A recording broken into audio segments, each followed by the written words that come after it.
Hey everybody, Dave Canyon here, and we are headed south on the New York State Thruway. We're getting ready to dumb it down, and let's bring on some Hal Aaron from Philadelphia to sing us into the show. Come on, Hal. 9 o'clock, I'm bored to death. Smoke so much I can smell my own breath. My baby left me, my best friend's not at home. Can't get that woman off my mind. I've never been the broody kind, but there's still one thing makes me come alive. Yeah, I'm gone for a drive. The following podcast is rated D for dumb. You're listening to Dumbing It Down with Dave, the fastest podcast on earth. Listen to Dave commute to and from work on the New York State Thruway in his 2008 Kia Rio LX. He talks about pragmatism, truth, happiness, and the search for it all. Join Dave as he asks and tells you how life ought to be. And now, here's Dave. That's right. Here's Dave. Alex Exum, ALEXEXUM.com. He got it right. That's why he's been an announcer for 4 years. Right? You guys like that? I like it too. Good job, Alex. Thanks for the intro. Thank you, Hal, Aaron Cohen, Hal in Philly, for that great intro song, Going for a Drive. And that's what we're doing on this August 16th. It's a Sunday evening. I very rarely, if never, do a show from the vehicle, from the Caravan, the Dodge Caravan, headed down the Thruway southbound from Albany, New York, to my home in Saugerties, doing a podcast. And even though it's 6 p.m., there was still a lot of sunshine. But it's now all on my western side of the car, not on the eastern side of the car, as I head south. Normally I'm boiling hot because it's always a sunny day in New York. When Dave Canyon does a podcast, it somehow becomes a sunny day in New York. Anyway, so now the sun is setting in the west towards my right on the passenger side. I got the air conditioning on. It's really nice and good. It's cool. It's set on low. The fan is set on low so we don't get a lot of that air interference on the microphone. I just visited a friend of mine named Ryan. Great to see him. I haven't seen him in 8 to 10 years. We had lunch at Denny's. We were supposed to have lunch at a diner, but I had to make a pit stop at a mall to get a baseball that I have authenticated. It's a Brooklyn Dodgers baseball that was supposedly signed by the Brooklyn Dodgers, and I got it authenticated, and, well, it's not an authentic ball, it turns out. So it cost me some money, but here's the thing. I now know the truth, and that's the subtitle of the show. Pragmatism, truth, happiness, and the search for it all. I now know I have what they call a clubhouse ball.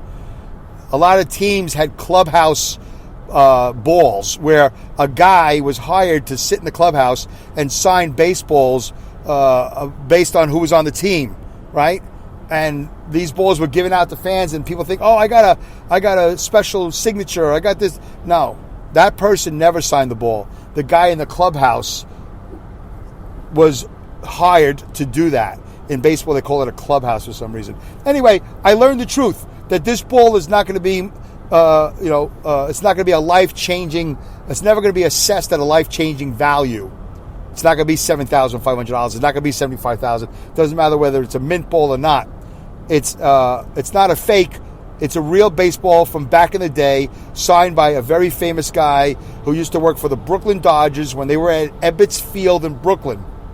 I think I have Jackie Robin's signature on there, Pee Wee Hearst, a guy named Erskine, Walter Alston, who was the manager of the team, Duke Snyder. They're called the Brooklyn Bums. I have this ball. It was given to me by my grandmother and grandfather. They thought the ball was authentic too. Guess what?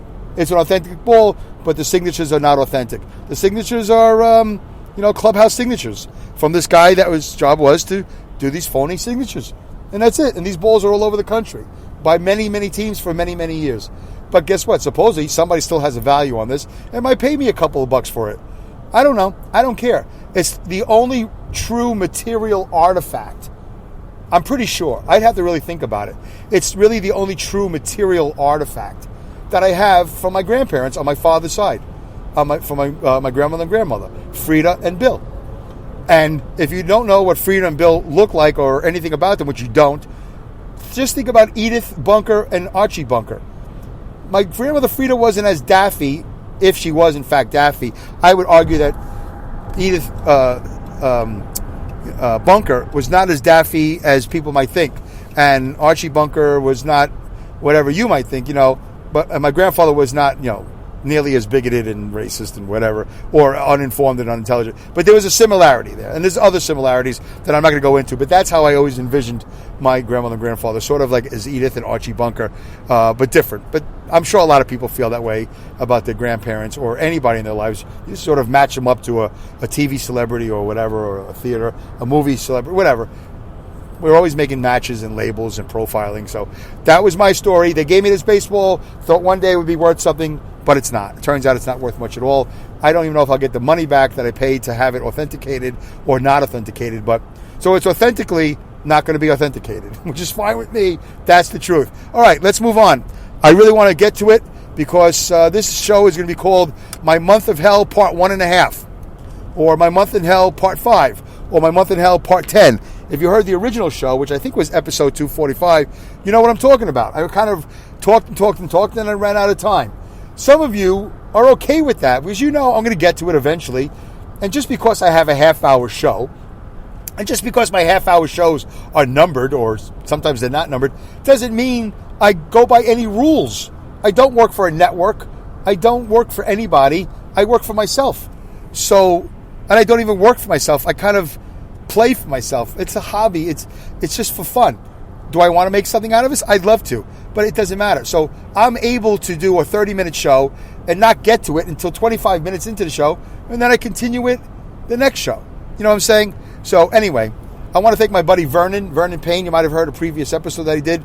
I forgot what numbers they were, but they were a couple of episodes ago with comedian Vernon Payne. He was nice enough to call me, and he offered me some advice. We actually never got to it, but he said, Dave, I think I have some advice for you to help you out. And I appreciated Vern, and I love Vern. He's a smart guy. He's a great comedian, and I hope he stays with the business and he makes something of himself. And I've always said if I could help him, I would love to help him. And I want to hear this advice. We couldn't get to it. But here's what I'm going to tell him, and I'm going to tell everybody. I don't go by any rules. So I could do a half-hour show. The 25 minutes you heard, or whatever it was, the 20 minutes you heard before I got to it, that's a show. That's a show in itself. That was entertaining. That was informative. I hope that was compelling. I think that was pragmatic. I think it was the truth. I think it was all about happiness and the search for it all. So at the end of the day, folks, my point is this show is a continuous body work. It's a continuous timeline. It doesn't have to have every episode be a beginning, middle, and end. Well, Dave, that's why you only have 20 listeners. That's why you only have 5 listeners. That's why you're working so hard and your show doesn't get anywhere. Okay, guess what? You know what? I'm going to live and die on that sword. I'm going to live and die on that sword. And that's fine. That's my truth. That's my integrity. That's my sincerity. That's my cornerstone. That's my rock. It's going to be 245 continuous episodes, or now 246 of whatever. So if I don't finish the episode, be pretty sure I'm going to get to it the next episode, which is what I'm doing now, even though I've already spent 8.5 minutes talking about God knows what. All right, let's get to it. My Month of Hell, Part 1.5, and I thank everybody for being patient, and thank you, Alex, and thank you, Hal, and thank you, everybody. Thanks for the comments, by the way. And if you notice, I'm going to delete it eventually, maybe. If you notice in the comments, I got some woman who wants to have sex with me. Did you see that? What is that link? What is that all about, Spreaker? I got to send a screenshot of that to Spreaker. Look at this woman. She's got a link, and she wants me to have sex with her or something. She wants me to click. I ain't clicking on that. How did she get into Spreaker? Anyway, but everybody who has commented on the previous episode, My Month of Hell, thank you very much. And those who haven't commented, it's not too late. I'm going to do a bonus episode at some point, and I'll catch up. I think I left off at episode whatever. I don't know, the cactus episode. I don't know. It doesn't matter. I'll get to it. I'll catch up on listeners' comments. I do want to stay current on that, but it also helps when you guys comment right away. Instead of taking 3 weeks to comment on it, try to listen to the show and comment on it. Engage. Don't forget, tweet me at dumbing it down with Dave. Tweet me at dumbwithdave. Email me at dumbingitdownwithdave@yahoo.com. And there's also, don't forget, there's Instagram. And ultimately, there's the Dumbing It Down with Dave Facebook group. The Facebook group. What is it called? It's called the Dumbing It Down with Dave Facebook group. And don't forget the phone number, the Dumb line, the Dumbing It Down with Dave hotline is called It's 3477 I am dumb. 3477 I am dumb. I think it's 3477. 347 746 3862. I think I finally memorized it. I hope I'm right. 347 746 3862. That sounds about right? Try that. And you leave a message for me. You can leave a voice message. If you keep it clean and probably under 60 seconds, maybe I'll play it on the show. All right. And maybe not. There's no guarantees. But it's a good way for you to engage without having to write. Because if you're not on Spreaker, you're on Spotify, there's no place to write me. And the Spreaker, they got the Spreaker chat box. All right, we've been through that. I know I repeat myself, but you might be a new listener. So I have to keep in mind, I got new listeners, and I also have to keep the old listeners entertained. And you know what? If you have to sit through 10 minutes of this, I'm sorry. That's the way it goes. Okay, my month of hell, part 1.5. So I'm going down the road southbound the New York State Thruway. It's dark. It's nighttime. I'm feeling good. I'm relaxed. There's a camera in the truck. It's watching me. And for whatever reason, I'm going down the road, and I'm not paying attention enough. These are the words I'm going to use. I don't remember exactly how we described it on the previous episode. I'm still not going to give you full details because there's always a part of me that just doesn't trust. And it's not you I don't trust. I don't trust certain elements of life that I just don't have any understanding of and I don't have any power over.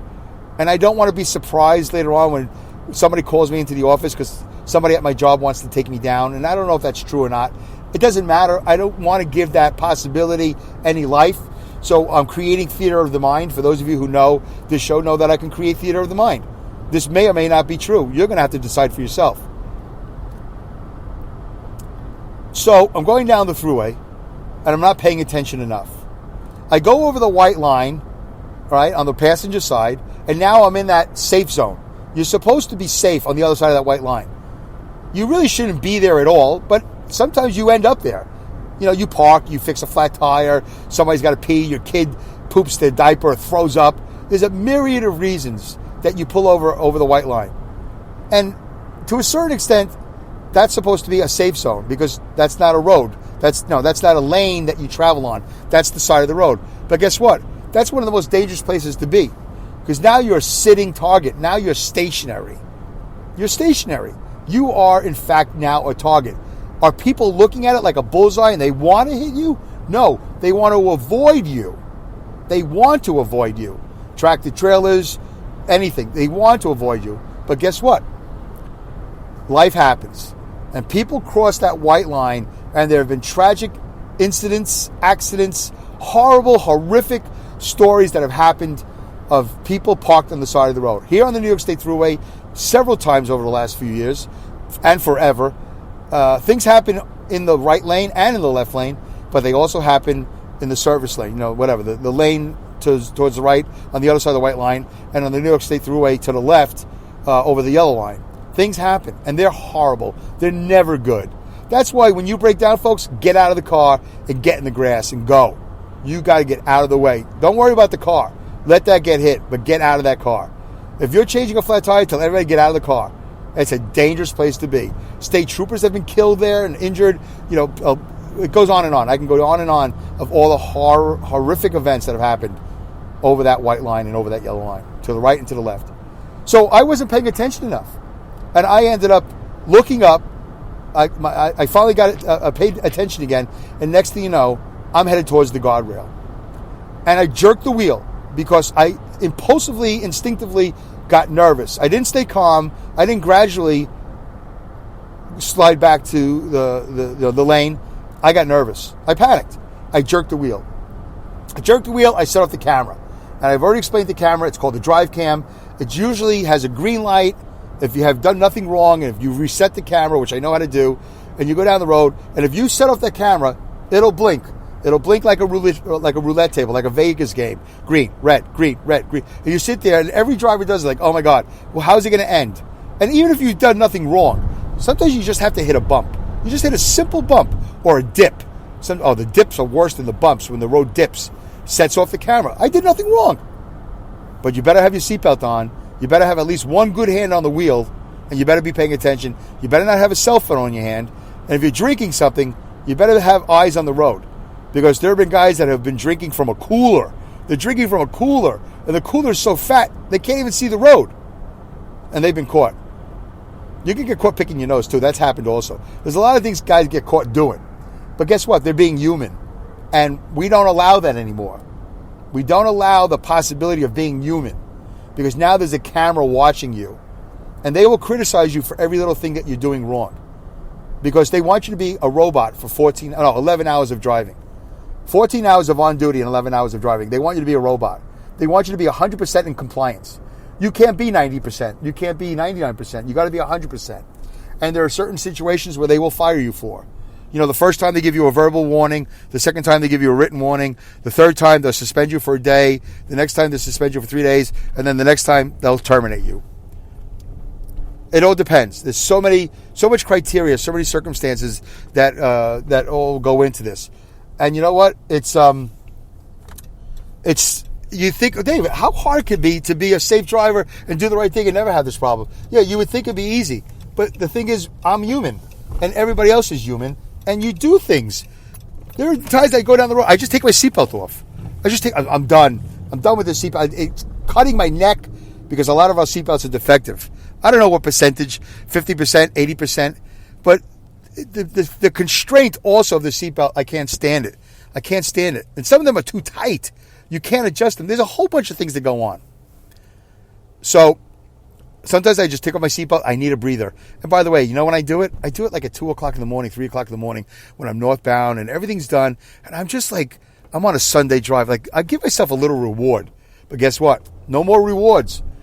If the camera catches you rewarding yourself, you will get penalized. You have no allowance to reward yourself. You can't unbuckle. So it goes on and on and on. All the oppression, all the repression, suppression, all that. It's just a really difficult thing to do, to drive down the road with a camera staring right back at you. 99% of the career fields that are out there, I haven't done a search. I don't have a list. But my guess is 99% of the professions that are out there are not being watched by a camera. You're not being watched. But Dave, you drive a tractor trailer, you have 80,000 pounds, blah, blah, blah, blah, blah. You're responsible for your vehicle safety and so on and so forth. Yeah, I know that. And I've been doing it for 30 years. And for the first 20 some odd years, I had no cameras and everything was fine. Have I had an accident or two? Yes, I had. Never hurt anybody, never killed anybody, nothing. Enjoyed my job tremendously. I just enjoyed my job. I enjoyed my job tremendously. So did 99% of the truck driving workforce. Love the long drives, love the short drives, love it all. It was great. Getting out on the road. That's why we're not accountants and lawyers and bookkeepers and doctors, because we want to be out on the road. Most of us have dreamt of always being a nomad and traveling and seeing the United States or whatever. Some of us default into it. Some of us, we flopped. What did you end up with? Truck driving. But you enjoy it until they put Big Brother in the truck. Big Brother Eye, whatever you want to call it. The camera. Oh, it just ruined everything. Ruined everything. It just changes your psyche because they're watching you. Okay. I'm sure you might have a lot of questions like, but Dave, what about this? What about that? Go ahead, ask me. I want to know, but Dave, what about, eating or drinking? And what about safety? What about this? I get it. Ask me the questions. Put me on the spot. I don't dare you. I encourage you. Go ahead. I dare you. Some of you need to be dared. It's not an easy job. There's a lot involved. Try doing this when it's snowing and it's icy and it's raining. I don't care about dry roads. Dry roads, anybody could drive a dry road, pretty much. Although for some reason, a lot of dry road accidents, crazy dry road accidents. But try doing this in adverse weather conditions. It's exhausting. Try doing this when you can't even get out of the yard, wherever your domicile, wherever your home base is, because there's so many equipment issues, and there's so many filth issues, so many issues. It takes forever to get out of the yard. When really you should be turning the key and whatever, you do your little pre-trip and then you turn the key, boom, half hour later you're going down the road. Can't do that in my job. It's exhausting. There's so many debilitating issues. Anyway, I can deal with all that, but this camera is the death knell. I think that's the word I want. It's the final nail. When I retire, when I transition to life, people ask, why? Well, first of all, I've done it long enough, right? 30 some odd years, over 30, 35 years of truck driving. That's enough. And I'm not the only one that transitioned to life. People transition to life all the time. But the big needle mover, the camera. Bad management also. The management's worse than ever. We just got another new guy, like number 35 in 7 years. Whatever. Okay. So I jerked the wheel. I want to get to it. This is going to be the end of this. I jerked the wheel. The camera goes green, red, green, red, green, red, green, red. But it started on red because I didn't reset the camera. Remember I mentioned that in the previous episode 244, I think it was, or maybe 245, my month of hell. The camera was already red. So when the camera went red, I was already in mercy mode before, when it was blinking. And I told you that I spoke to God. I talked to God every day for 2 weeks. Morning, noon, and night. When I went to sleep and I woke up. I didn't talk to him in my dreams. That was amazing. I never had a dream where I spoke. I can't remember if I did. But all I did was say, and this is what it sounded like. Please, Lord, have mercy. Please, Lord, have mercy. Please, powers that be, please. I'm not going to lie to you and say I love you. I'm not going to say to you that I'll be obedient and respectful and I will change my life. I didn't make any promises I couldn't keep because I know that the powers that be or God would see that as false. I didn't want to be false. I wanted to be real. I wanted to be truthful. But I kept on saying it over and over again. Please have mercy on me. Please have mercy on me. Don't let the camera go red. If that camera goes red, I will lose my job. They will fire me. I know what the rules are. I know what the limitations are. I've already been warned.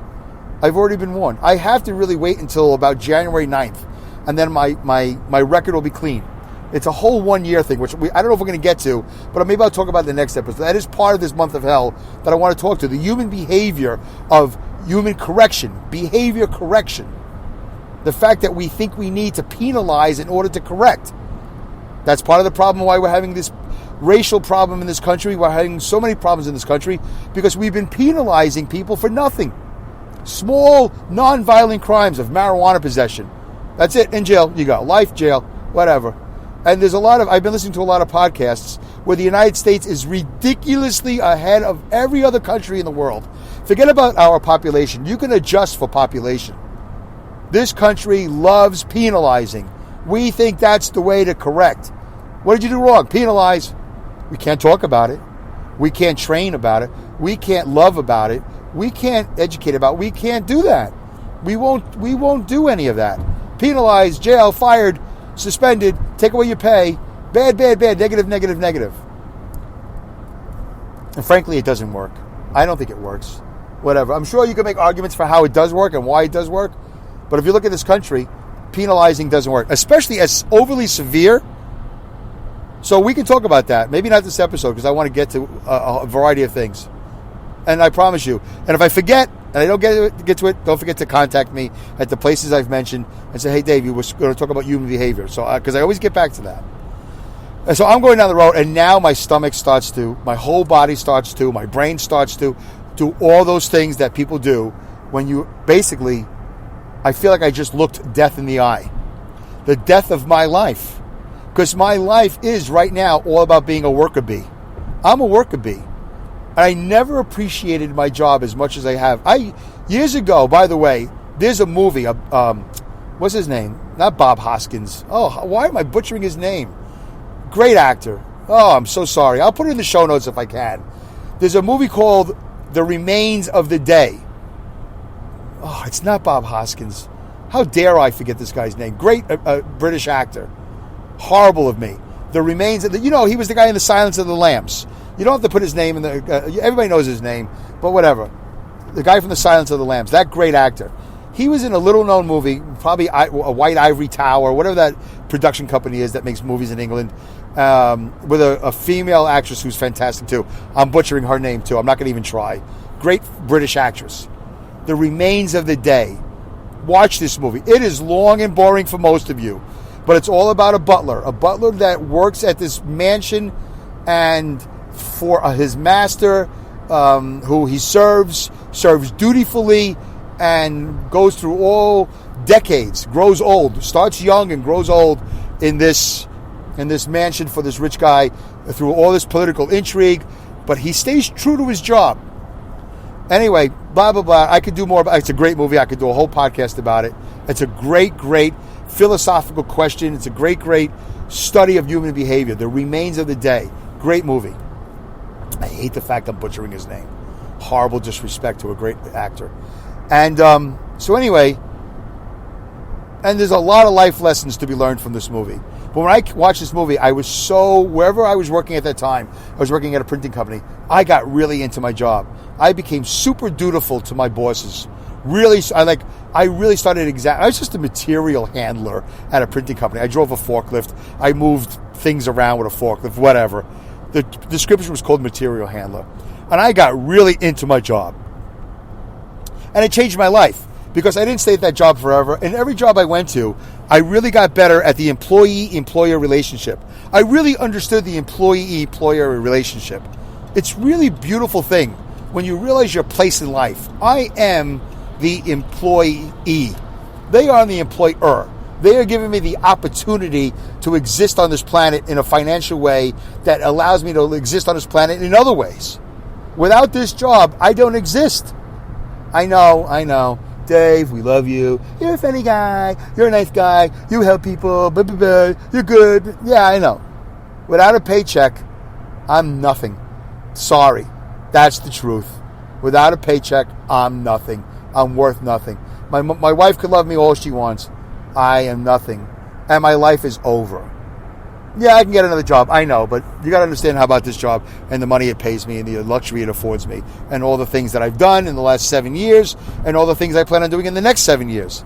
It's all crucial to this job. It really does. And I'm okay with that. I accept the responsibility of the decisions I've made in my life leading up to the fact that I got this job at this company. I have to be. I have to be responsible. I have to take accountability for my actions. And in that moment, it was all over. It was potentially all over.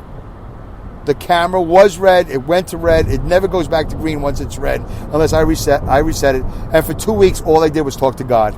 I think I did podcasts. I know I did podcasts. I don't remember what those podcasts were about. You'd have to look it up. I could look it up right now. I could have been prepared. I talked about it in the last episode. Whatever episode I've done since July 13th, I did the best I could, but I got to tell you, my mind was elsewhere all the time. My mind was like, God, I can't go to work and have my boss go, Dave, I need to talk to you. Because I knew those were the last couple of words I would ever hear in my life that would make any sense to me as far as truck driving. I mean, I don't know if that's really true, but it sounds pretty accurate. Dave, I need to talk to you. Because that's the way those conversations always start. Dave, I get the nod, hey, come over here. Or the finger or the wave. And then they close the door behind me. I know I'm in trouble. I know that something came through on that camera. Theater of the mind, folks. This may or may not be true for those of you who want to take me down a couple of notches. And I waited. And every day, breakfast, lunch, and dinner, sleep, awake at night in the darkness. I'm already sleep deprived and brain degraded. I'm already somewhat depressed. I'm already exhausted. All these things are going on in my life. And now I'm so consumed with begging for forgiveness. Please, Lord, forgive me. Please, Lord, please have mercy on me. I'm so sorry. I'm not going to make you any promises. I'm not going to say I'm going to do charity work. I'm not going to say anything. I just say, please let me keep this job. I want to keep my wife happy. I want to keep my son happy. I want to keep my house. I got dreams. I got aspirations. I'm going to help people. I'm going to bring people on board with me with .001 Productions, with Dumbing It Down with Dave, with Dave's Fit Life. I'm going to inspire. I'm going to give back. I'm going to do so. It's the things I would have done anyway. But if you take away this job from me, I'll never have it. I'll never do it. I'll get another job. It won't be as good. You'll just disrupt everything. You'll disrupt people's lives. I promise you that I can't change my behaviors. I'm not going to make you any promises of any, but I'm going to do the best I can to live up to everything I've always been talking about. And I don't talk about it with God. I just talk about myself. I know in my head what I want to do. I know I want to bring joy to people's lives. Yeah, I know. I got a minute and a half. I know. So yeah, maybe there'll be another episode about it, because this is worth talking about. We can get to human behavior on this. The whole penalization. So anyway, 2 weeks went by. And then I took a vacation. That was the third week. I thought I'd get a phone call during that vacation. I got 30 seconds to go, folks, and I'm going to say goodbye. We're going to play the outro, and I'll definitely do this in the next episode. We'll continue this conversation. I'm okay with that. I thought this would be the episode to finish it, but that's okay. That's my stream of consciousness. It could be episode 247. It doesn't matter. I'm glad that you're along for the ride. I'm glad you're paying attention. Please engage with me. Twitter, email, the Dumbing It Down with Dave hotline, the Spreaker chat box. Please share this with your friends. I think this is a compelling conversation about living life in this day and age with the COVID, with the racism, with the economics, with the election coming up, with all the politics of life, everything.